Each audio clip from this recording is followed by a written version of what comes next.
Number one question I get the most, and I think that you're starting to get this now too, is how to find profitable niches going into the new year. So we're going to show you exactly how we find our profitable niches. We're going to start right about now.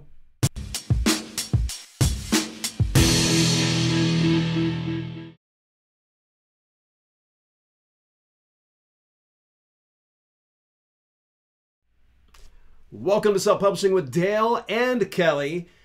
If you're new to this channel and you want to learn some tips and strategies for publishing your own books, make sure that you hit subscribe and turn your notifications on so you get all my latest videos and you don't miss out on a single live stream that happens when? Thursdays at 6 p.m. Eastern Standard Time. Thursdays at 6 p.m. Eastern Standard Time, which it just so happens to be right now. Why would someone want to be here live? They want to get educated. Well, can't they just watch the replay? It's fun to talk live. Exactly. So we've got the chat kind of popping already. We see all you folks hanging out here. Today it's going to be a lot of fun. We're going to be talking about profitable niches. But before we do, we just want to let you know that today's live stream is brought to you in part by one of my favorite apps out there, Grammarly. Grammarly is one of the world's best grammar checkers as well as plagiarism detectors. And if you want to get yourself a free or premium account, all you got to do is head over to selfpublishingwithdale.com/Grammarly to get your account set up today. Yes, it is getting to the end of the year. Can you believe today is our last live stream for the year? I know. Where's this year gone? Exactly. Heck, I started out this year, had no live streams. We go part way into it. I'm doing live streams. And then eventually she just worked her magic on into here. And it only makes sense because, believe it or not, she was acting behind the scenes. You guys never really got to see anything. Like, she never had to really worry about setting up, just setting up the, the lights sometimes and maybe giving a little bit of input. So for instance, like the Grammarly review video, which is my top viewed video of all time. That was her idea. And there's a lot of input and content that she's actually putting in here, and I'm really kind of excited to show a bit of a different side of Kelly to you guys today, because we're going to look at two different ways we search for profitable niches over on Amazon, and I'll show you my way that I do it, and then I'm going to have her show her way. Before we do jump into things, I do want to let you know that we're going to start out the new year the right way, Thursday, January the 4th at 6 p.m. Eastern Standard Time. That's the next live stream. We are going to be talking about 9 ways to make money self-publishing in 2018. That's right. There's more than one way. Some people think that self-publishing is all about just Kindle, Kindle, Kindle, Kindle, Kindle. Well, newsflash. You've been watching this channel long enough. You'll know that there's so much more to self-publishing. In fact, this coming year, I'm going to be showing you some really, really cool things that's going to really start to expand your portfolio and get it to where you're thinking a lot more outside of the traditional, publishing the Kindle book or the ebook or publishing the paperback books or the audiobooks. So we're going to get more in depth with that. So what's going on in the chat world? What are you guys doing? My live chatters, there's a good reason why you want to join us live, because we can talk right to you. So I can see already, Jacutie Pie, you're in the house. Yeah, Katrina, she's here. Dale Ferdinand, what's up, my boy? It's good to see you in the live stream. Remember, folks, if you're enjoying this content, hit that share right now. Share it with somebody over on social media, Facebook, Reddit. Have you ever been on Reddit before? I have. Really? It's a good niche research. There we go. So you guys got a little bit of 411. Abby's in the house. What's shaking? My lady, Ava Fails. She is the lady to hire for a virtual assistant. I'm telling you this right now. She made my year a lot easier. And I imagine this coming year is going to be no different. So in any event, that's Ava. Make sure you guys hit up Ava. You got any kind of questions, concerns, comments, Ava can definitely be a great resource. Monique, she was one of the first ones in here. Uh-oh. Am I seeing the right person here? Am I mistaken? My moderator? What's up, Raw Dog? It's Raw Dog. Yes, it's good to see our boy. Reddit too. Hello, Night Temple. So what's shaking? It's good to see you guys. We're gonna jump into the content. I promise you here. I just want to kind of always let you know that, with the pre-tape videos, we're gonna cut right to the chase. But when we go to the live streams, we want to make this a little bit more like a podcast type thing, that we can be able to talk to you and exchange and make this an open conversation. Answer questions free. Well, some of them she does. Some of them. Other ones it does cost. It just depends on it. Just giving her a hard time. But Raw Dog's in the house. My boy Dog Dad, if any of you caught the interview, this has been some time ago, actually, about a few months ago. I interviewed Scott J. Marshall II. And he's got such an interesting story, and his story has taken a turn as of late, and now he is nothing but 100%, 365 days a year, 24 hours a day, 7 days per week, the Dog Dad. If you guys want to hear more information about Scott, make sure you go back to that interview with Scott J. Marshall II. He's one of my best buds. I talk to this guy on a regular basis up until more recently, since he's really been deeply entrenched in his brand and getting it out there. So kudos to you, buddy. What do you guys got going on? Anybody got some books they're releasing? Please, if you're on the live stream, I am right now telling you, you can plug it. You may want to avoid links unless you let one of my moderators know. But if you've got a book that's coming out, please drop it on in there, just the simple title and your name, and we can always search that up over on Amazon, I imagine. Do you got anything coming out? Not that I'm willing to share. Not that she's willing to share right now. As some of you are aware, I do have the DIY publishing course coming out, and I am knee-deep in getting all the modules put together. I actually did the finishing touches this morning on the first part of 4 different modules. There's going to be 5 modules in the core content. If you want more information about the DIY publishing course, if you just want information, all you got to do is head over to publishwithdale.com, put your email there and your name, and I'm going to give you some information. I anticipate, at the pace I'm going, I'm going to have some information for you by Saturday, if not Monday at the latest, that will tell you exactly what is in the core content as well as the upcoming advanced content. So if you want information about that, go over to publishwithdale.com, and I'm accepting only 50 people as part of the beta launch team. And there's going to be an even more select few of those 50 that are going to be involved in a very super exclusive elite coaching program with me personally. So that's going to be a lot of fun. What are you laughing about? What? I'm just being goofy. You're being goofy, huh? Yes. We have some really heavy hitters in the house, all working hard. Excellent. But I wasn't being goofy at that, just on a side note. All right. Very good. Very good. Any other comments, questions before we dig into the core content of today's video? The Lady Writes is refocusing on sci-fi. Nice. Ava Fails is self-publishing on a 0 budget. Should be out in a day or 2. Is that going to be a free course since no one has a budget? Monique, my publishing company, officially opens on January 5th. Happy birthday. Congrats. And Raw Dog is having his book come out in early 2018. Ah, there we go. About time. About time. I'm loving hearing it. And if you happen to be watching this on the replay, please, I won't discourage you. If you want to drop any kind of links to a book or a project that you're working on, please go ahead. Just keep in mind, YouTube will throttle your message. I just have to approve it. So please, let's try to keep to like major online distributors like Amazon, or if you've got any kind of easy links like, selfpublishingwithdale.com. Very simple links, okay? None of these bit.ly links, things like that, that makes me kind of wonder if it's not like a spam type thing. So please, I want to make this community. And remember, if you also want to be further part of the community, there's a discussion tab on my main page here for this channel. So you just go over to youtube.com/self-publishing with Dale L. Roberts, and you'll see a discussion tab. You hit it on there, and actually I put a little bit, it seems like I'm talking to myself sometimes. Actually, most of the time on there, because I don't think anybody knows there's the discussion tab.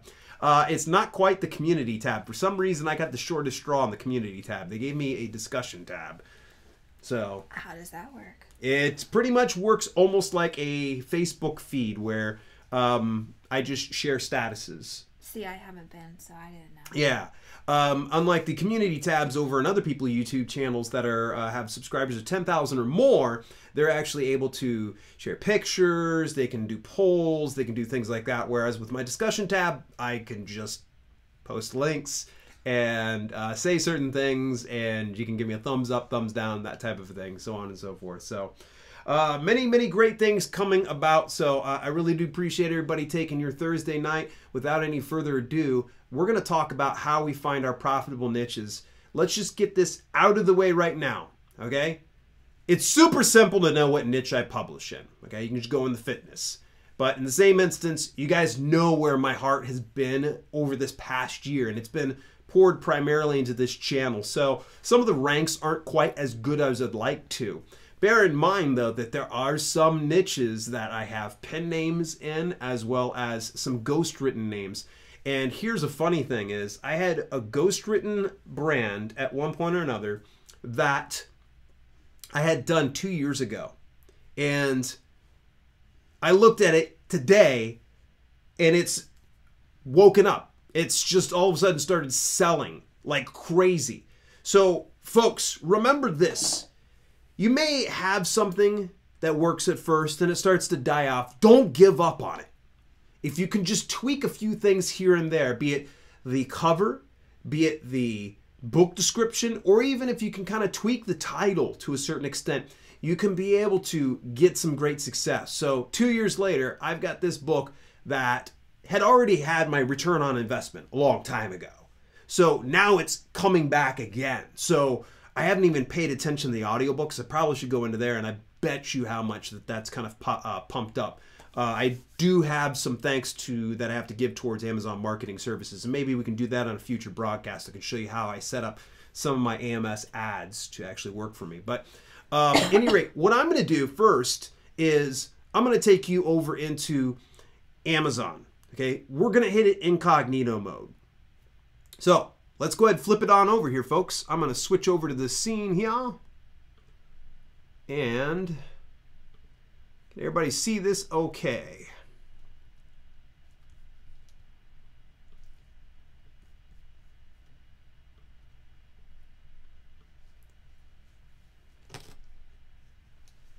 Kelly's manning the chat, so hopefully everybody can see. I don't know if it's coming up. No one's chatting, but oh, Ava can see it. Okay. Oh, here it is. It's really behind. Wonderful. Alrighty, so now I'm inside incognito mode. I've already got the Kindle store pulled up. One thing, if you ever notice with my browser here, folks, you'll see that there's always these bookmarks at the very top. This really helps optimize my business, so I'm not having to continually having to go in, hit categories, so on and so forth. So when I go and I'm looking for a specific niche, I try to go in with the intent of finding something I'm interested in.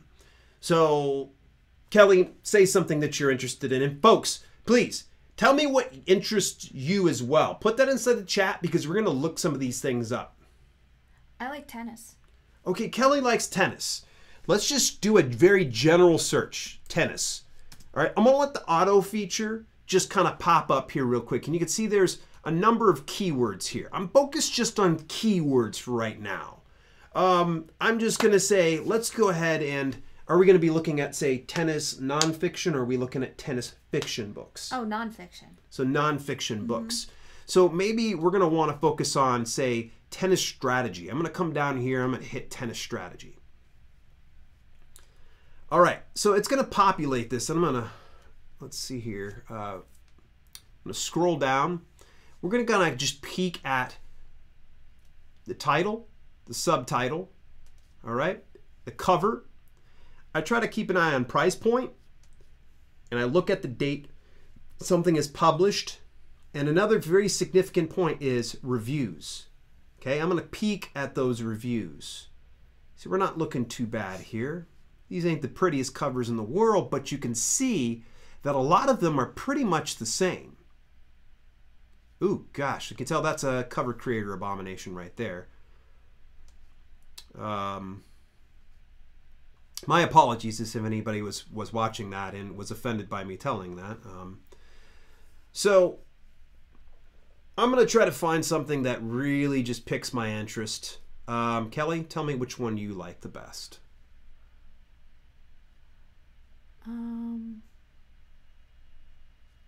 That just piques my interest? Yeah. I'm going more for tennis biographies.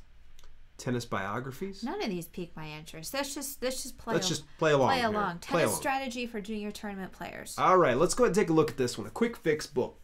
All right. It's got 2 customer reviews. 75 pages. Not too bad. I can handle that. Cover's probably a little something, but let's go ahead and scroll on down. I'm going to take a peek here at this one. Immediately here, bells and whistles are shooting off to me here. 452,000 in the paid store. I'm not scared just yet. What I'm going to try to do though is, okay, we see this is books. It's number 141 in this one. I'm really interested in just Kindle. So let's hit this one right here. Hit that browse pad. And now we're going to look at these top ones. I'm assuming since it's Andre Agassi, he's probably going to have a very good ranked one. I'm going to look at the top 3 of the hot new releases and the best sellers. So we're going to take a look here at Andre Agassi. Hopefully if it opens. Apologize folks, it looks like it's going to go slow on me today. Here we go. All right, let's go ahead and scroll on down. Let's see what we're dealing with in the number 1 spot. So this isn't too bad. I could work with that, couldn't you? Yeah, I thought it would have been better. I really would have thought. Actually, with being Andre Agassi, I figured it probably would be much better. It is a 2009 publication, so let's give it a little bit of credit. Let's go over into the number 3 spot here, Mind Gym. And for some reason, my browser is not cooperating with me, so we might have to go old school on this here, folks. All right, we're going to hit Mind Gym, and I'll just go backtrack here. This one's 238 pages. Woo! All right. 50,000 rank. This is not too bad. All right, the top 3 books are between 25,000 and 50,000. This is doable. This is doable. Bear in mind, though, something we probably should be a little leery of is if an autobiography by Andre Agassi, you know, a very big name in tennis. See, I'm not even a tennis fan, and I know that he's a big name. If he's only at 25,000, it makes me kind of wonder how tough is this niche. So let me close out this one right here. Thoughts, Kelly? I would not pursue this niche because I know tennis is not the most popular sport right now. Yeah. And especially because number 4 is Maria Sharapova. That's an autobiography. Mm-hmm. Paul Anacone's an autobiography. Yeah. And that's definitely indicative that these are going to be a little bit further down. Even though this is a perfect example, sometimes your best hobbies aren't going to make the best business models. Right. So I wouldn't pursue this. To me, if I had the set audience, now this is where I get such I differ in opinion with some people on this one. And if you've got the audience, if you know that you have, for instance, you're in a Facebook group with a lot of tennis players, with a lot of people who are into tennis, then this may be the niche for you to break into. You may be able to do it because, I mean, let's take a look here. Kelly's a big fan. Do you know W. Timothy Galloway? No. Okay. Do you know Gary Mack? No. Okay, so there's good chance you can probably still break into this. So it's definitely possible. Now let me look at the hot new release. This has Clayton Jeffries. Do you know who that is? No, but he wrote a biography about Rafael Nadal, and Nadal is huge. Okay, so there you go. 541,000. So this tells me right now that this is going to be a super easy niche to break into if you know where you can be able to do the sales at. If you know exactly, if you've got a Facebook ad strategy that you're able to, say, pixel some customers over through your website, or you can be able to find them through, if you have like a YouTube channel devoted to tennis playing, you're going to probably be able to dominate this one. But to me, I kind of like what Kelly said at this point. I don't know that I would pursue this. But it's definitely, I'll tell you this, it's easy pickings right now. It is easy. Maria's book at number 4 just came out a few months ago. And the fact that... Yeah, didn't you own that? I read the audiobook and I got it from the library. Yeah. That it's already at 52,000. I'm like, meh. Hmm. And I don't think the tennis audience... Now I'm getting really picky. The tennis audience is mainly a video watcher. I don't know how many tennis people read books. Right. So we agree on this one. Awesome. Very good. Do we have another niche? And I'm going to let you take over now. Do I have another niche? Yeah. Look over inside our chat. Let's see what our chat people say. Ava Phil say conspiracy theories. All right. Kelly's going to take over now, so she's going to start to type in here. I have no idea what that is. Conspiracy theories? You have it. We'll just type it in. Just show how you would research a niche. Okay. Conspiracy theories. I would probably start with see if the plural and the singular made a difference. Starting off, since there's only 2 on the theory and 3 on the theories. Okay, pause just a second. You just kind of glossed over something just a little bit there. Explain, what was the difference between conspiracy theory and conspiracy theories?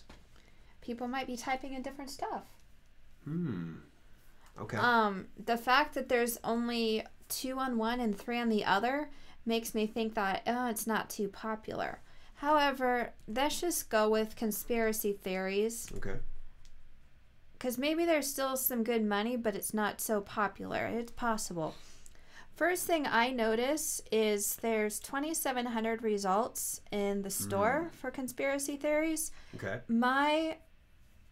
When I'm just getting into a niche, number 1, I have to enjoy it. If I don't enjoy it, reconsider. Secondly, I like to get in something that's roughly 1 to 2,000, 2,000 tops. Since this is just borderline, I'm like, well, let's see what's going on. So I'll just go in the first one. Okay. I'm glad you pointed out the number in the searches. That's something I failed to point out. Now, the first one that pops up is 142,000 in the paid store. Okay, not bad. So I'm like, meh. But let's go to... See, I think these categories here are... I don't know much about conspiracy theories, so I don't know if these categories are something that is extremely related to it, or if it's just gonna work. Okay. Why don't you go ahead and just try to choose... Yeah, there you go. Just get a references. Let's just get with the... I picked this one because it was number 24 as opposed to the other one's number 17. So... Interesting. It put it underneath nonfiction, politics, and social sciences, and then reference. So this is so broad, it could probably be under so many things. Right. So I'm just going to scroll down to the first one. Woo! So... Excuse me. This one is 1,017, so... It is killer. No pun intended. I do it differently. I don't care about the hot new releases. Okay. I don't care about the top 3. I want to see... I look at the first one, and I look at number 20. Okay. Because I think if you're on the first page of a category, it's going to still help you out. Mm-hmm. And I think it's a waste of time, in my opinion. So number 20 is 125,000. That's still not too bad. I think there's still some room in there. So if this was something I enjoyed, and if I think there's a need for it, another thing that I'll do is I will go through all these books. If I know a lot about conspiracy theories, I will just look at these covers and see if there's anything I think's popular that's missing in the market. And you can possibly create a book from that. Yeah. One thing I would not do is go knee deep in this, because to me this is there's so many niches out there that you could possibly like. I don't know if I could build a brand on this that's sustainable. Right. So those are the few things I look through when I am doing that. Nice. All right, let's go. Let's flip back over here. We're going to come back over to our main screen. So you guys can see there's a unique way that we do things and how we research our niches. Kelly does it a certain way. Now, here's my reason why I typically look at the top 3 of a bestseller on a list and the top 3 of a hot new release, is because that is what the eye grabs as soon as that goes in there. So let's say, for instance, someone's searching the bestsellers list. They're going to see those first top 3. So your likelihood of exposure is greatly increased by being in those top 3. Now, hot new release, I try to find my way to get wedged in there. So if for some reason I saw, like, for instance, that last category that we looked at, I know right now, there's no way I'm going to take a book and just immediately put it out into the market and it's going to be top 1,000. Okay. So it's not going to beat that number 1. However, if that number 1 of that new release category was, say, 500,000, that's slim pickings, man. I can literally pick that off. That's shooting fish in a barrel. There we go. That's what I wanted to shoot for. So that's why I try to focus on getting in there. So if you can get yourself leveraged into that top 3 of a hot new release inside a category, then you got it really going. Now, it should be noted here, folks, don't forget, this is not like black hat tactics. This is straight up from the mouth of people at Amazon. You're allowed up to 10 browse paths per publication, being Kindle or your CreateSpace book. However, they will only expose 3 at a time, and there will be your top 3 browse path categories. I can't implore you enough that you really try to find all the categories your book is related to. If for some reason you can't make all 10, that's okay. But I promise you, if you take enough time and you do enough research, you will find a category that's appropriate for it. So, for instance, I've got a workout book for seniors. And today I discovered I only had 1 browse path on the paperback. And it just recently started picking up some sales, broke into the top 100,000. So that's pretty good for paperback books. And I said, wow, I only have 1 category there. So I went in and did some research. Well, I discovered that since I researched last for workout books for seniors, there is new categories, new browse paths, because Amazon is continually tweaking what they offer the audience, the buying audience, and how they categorize things. So try to look at those browse paths and look at those best sellers lists on a regular basis. I really recommend, if you've got a book, reassess your browse paths that you have every 90 days. Same thing that you would do for instance, your ads. Same thing you would do, for instance, on your covers. So take a look at those browse paths. Make sure that you're changing those out. Going into 2018, I think those that are really mindful of where they're placed at, you're going to find that if you can tweak those things, you're going to get better sales. I can even say to that one brand I was talking about, that was another thing. I just did slight tweaks, and it was enough to make a difference and put a little extra cash in my pocket. And I already have my return on investment, so this is all gravy, baby. Yeah, another thing I want to mention, backtracking, what I went through and what everyone's saying is a prime example of publishing in something you enjoy. Because conspiracy theories, sorry Ava, really bores me. I don't like it. So if I was forced to do a business on conspiracy theories, we would probably be living in a cardboard box right now. Because I just don't, we could go on a debate, but I just don't get it. It's not for me. Right. So the number one thing, is make sure you pick something you enjoy before even starting this process. Because Yeah. So I see my brother Bionic Vapor made it into the house. It's good to see you, buddy. Any event. Anything that you guys can add into this, I definitely would love to hear from you. If you happen to be watching this on the replay, I'd like to know how you find your profitable niches. it's going to take some time, and it's going to take some effort and some energy. If you're brand new to the business, you're going to probably need to sit down for a few hours. Because as you can see with Kelly, you know, she said, hey, she's big on tennis, but then when she kind of unearthed it, she discovered, this may not quite be for me. That might not be my thing.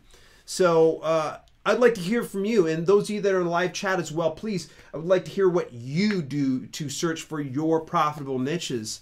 Any event, that is the way we do things. Remember, you can also go into the bookstore and do your niche research as well. Remember that 70% of the buying audience is still going after print books.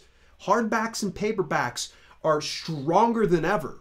They're stronger than ever. Go after those. Don't abandon them. I was reading Write, Publish, Profit. Write, Publish, Repeat. Excuse me, by Sean Platt and Johnny B. Truant, and good read so far. But one of the things that they kind of made an indication of, and maybe I'm wrong, and if you guys happen to be watching this, please do correct me. But they said pretty much that, you know, print is dead. You know, are you kidding me? Have you looked at the actual facts? At the Association of American Publishers even give cold hard data that people are not willing to pry their fingers away from print media. So those things, it's material possessions. So remember that if you're going to do some research as well, focus on paperback if you can. We just do Kindle because it's an easy thing. Most people are going to be able to relate to it, and it's kind of the hot trending thing. So in any event, you know, I want you to remember, focus on books. Get in there, really start to do some of the niche research there. All right, as we start to wrap things up here, let's look inside the chat here. Anthony. Yes, I like to hold physical copies. My brother says it. I mean, you know, I'm one of those old dills who's still like a physical copy. Hey, you know what? I actually have a book back here. I'll be ordering some of my own physical books to be putting on my shelf here. I do too. Would you say bye, Anthony? I was just going to say thank you for stopping by. Yeah, it's good to see you, Anthony. And, yeah, everyone's saying always write and publish about your passions. I guess I'm in a mastermind where people don't publish about their passions. And so it's hard for me to wrap my head around that. They're passionate about making money in their processes, but they're not publishing about something they're passionate about. So I always forget that some people just don't do that. Yes, thumbs up on the stream. Listen to that guy BV. He's right. If you guys are enjoying this, please hit that thumbs up. And of course, hit that share, because if somebody watches this later on, you know, if they hit that link, they can watch it later on, and they'll be able to say, hey, look, there was my friend. As well, if you want to help support the stream, remember, head over to patreon.com/selfpubwithdale. You can be able to donate $1 per month, and you get access to over 200 videos. Speaking of taking care of some of the bills, remember that today's stream was brought to you in part by Grammarly. If you want to get yourself a free or premium account, just head over to selfpublishingwithdale.com/Grammarly. And reminder that next week, this Thursday, January 4th, we're going to start out the new year with 9 ways to make money in self-publishing in 2018. That's right, 9 ways. And I'm not going to be making up some fiddle faddle. This is actual facts, ways that the two of us have been able to diversify our portfolio, and we hope to help you expand that as well. So next week, you don't want to miss this at all. Set your timers to that. That's Thursday at 6 p.m. Eastern Standard Time. And remember, if you're interested in the DIY Publishing Beta Launch Program, all right, you got to head over to publishwithdale.com. Put your email, put your name in there, and I'm going to be contacting you here about Saturday to Monday at latest with further details about the full beta launch. The full launch of the program probably won't be happening until closer to about February to March. It just depends on how the beta team takes to it. So, you have any last kind words for our audience? Thank you for stopping by. I just left some comments in there while you were chatting. Awesome. Well, very good. Hey, folks, remember, you can always connect with us over on Twitter. That's Self-Pub with Dale. Hit me up over there. I am currently looking for new interview guests, which, speaking of, guess who's next week's guest? Guess who's next week's guest? Have you talked to him already? Yes. Does he have 3 words in his name? I'm going to save him. Okay. I have no idea. I'm going to have next Tuesday, folks. You can go ahead and tune in. Dave Chesson, the Kindlepreneur. Dave took a minute or two with me about a couple weeks ago, and we talked a little bit about keywords and search engine optimization, and also the Amazon algorithm. So I really appreciate your time, energy, and attention. Remember, if you enjoyed this video, hit the thumbs up, and please leave a comment. Always love hearing from you. In the meantime and in between time, this has been Self-Publishing with Dale and Kelly. We'll talk to you soon.